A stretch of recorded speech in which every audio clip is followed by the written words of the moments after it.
What's up YouTube? Capital G here. Got an anime-esque duel for you guys to check out. I guess you could call this Jaden versus Yugi Part 2, just like in the final episodes of the Yu-Gi-Oh! GX anime, except this time all the cards are expensive. I mean, have you seen the prices of the freaking Dark Magician support that is coming out, or that's already out in the Legendary Duelist? This card right here, Magician Souls, is basically $100 card. I know that Spiral players also use it, and you can of course play it in DM, but damn, that's kind of insane, especially because you're not playing a single copy of the card. Like, you want to run multiple copies of it, and oh man, it's definitely making the Dark Magician deck a very expensive deck as it was in the past. Anyways, let's go ahead and roll. This is actually going to have a lot of explosive plays. I think Dark Magician is up first, and it looks like this is a Master Roll 5 duel. Anytime you open with Rod, it's pretty good, especially when you can,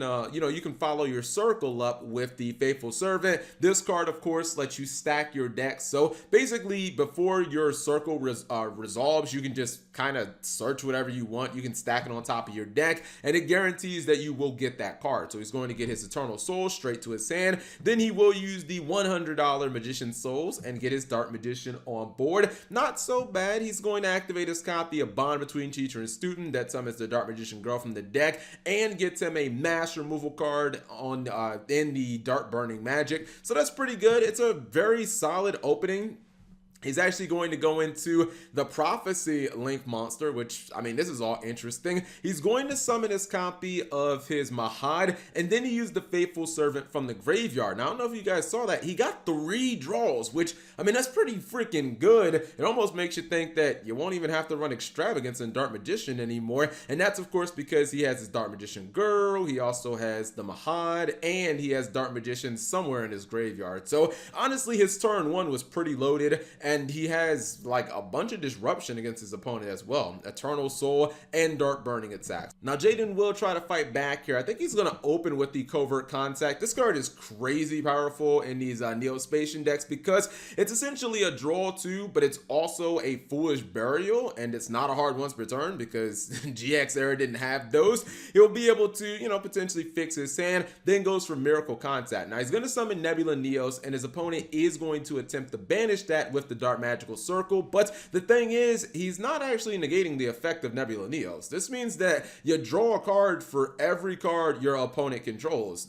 He's going to get an entirely new hand, and it's going to be very big. So he'll lose the Nebula Neos, but I mean, look how many cards this man just drew. Like, I'm pretty sure he's feeling good about drawing like 7 cards immediately. So that's pretty strong. He also was able to turn off his opponent's Dark Magical Circle. Now he will go for the Hummingbird, which he summoned from his deck off the Neospace Connector. This should give him also some life points. I think 1,600, 2,000, excuse me. I guess I can't do math. Is it 500 per? Yeah, it must be 500 per. Now, when he went for the Predaplant Anaconda, he did use the Dark Burning attack before the effect could resolve, making sure his opponent does not get that fusion monster. But he says, no problem, Cap. I got this Rainbow Neos, baby. And he's going to summon that easily on board and then attempt to wipe out his opponent's back row.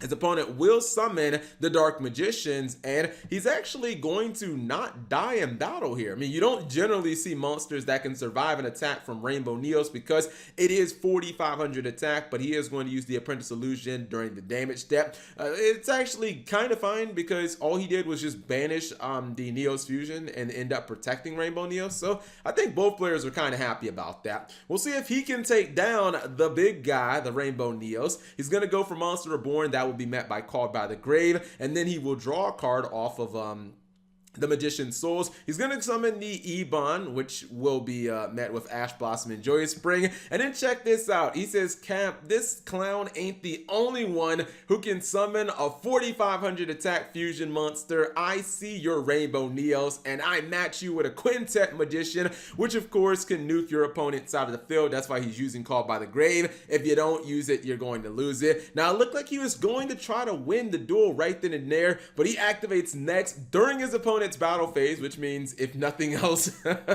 he can get some of those Neospatian and Neos monsters to block attacks. Now, this is where it looks like it might be over, but he's once again going to go into the Predator Plant Anaconda. This time, it will not be stopped, and I believe he did use Super Polymerization, which means he can use his opponent's field, which is actually kind of nice. Interesting enough, his opponent still has that Quintet Magician on field.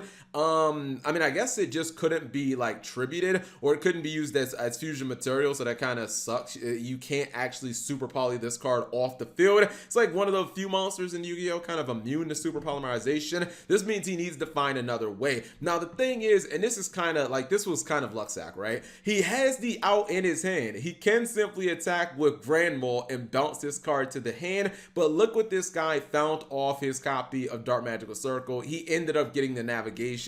So now if he tries to do that, he'll just end up banishing the the Grand Mole. But check this out. He says, I can see your sack with another sack, and he rips the copy of Lightning Storm off the top of his deck, or Lightning Regeki, I think it's what it's called in the TCG. This means that the Grand Mole can now actually out the Quintet Magician, but for some reason, he doesn't summon the Grand Mole. I have no idea what this dude is doing. I feel like he just threw the entire game there, and he just has two monsters on field that don't really do anything. Now his opponent ends up hitting another circle off of Rod, and he gets even luckier because he's going to get an Eternal Soul. I feel like he just threw the game. Although I wonder if he would have bounced Quintet Magician with Grand Mole. I wonder if he still, I feel like he still would probably lose anyways, because his opponent was still going to get the same exact cards. He was still going to get to the Eternal Soul and the Dark Magical Circle, but at least he would have known that, you know, he got rid of his biggest his big fusion monster. You can see at this point, Jaden is